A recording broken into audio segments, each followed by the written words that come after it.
to one of the lasting questions from Watergate. 15 minutes from Richard Nixon's Oval Office tapes.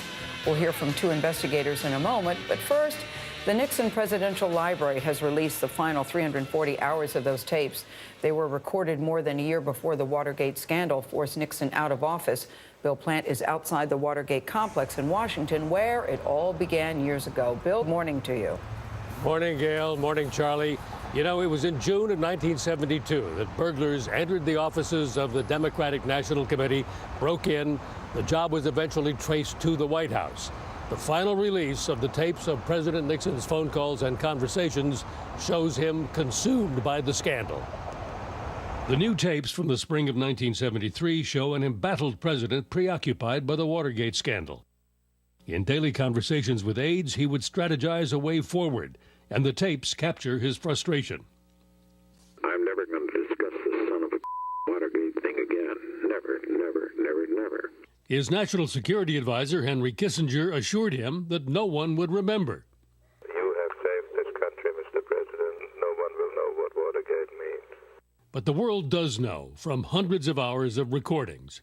The impeachment process is getting underway here, but we see Nixon kind of going solo. His unpluggedness here is he doesn't have anybody. Before the existence of the tapes was revealed in July 1973, Nixon asked Chief of Staff Bob Haldeman to dispose of the evidence from Watergate. The tapes were never destroyed, something Nixon said later he regretted. At the end of April, Nixon decided to fire the White House counsel John Dean and announce the resignation of two top aides, Bob Haldeman and John Ehrlichman, in a speech to the nation. Today, in one of the most difficult decisions of my presidency, I accepted the resignations of two of my closest associates in the White House. Following the speech, the president took calls from supporters. He asked the Reverend Billy Graham about TV coverage of his speech. What CBS do? They knock it? I felt like slashing their throats.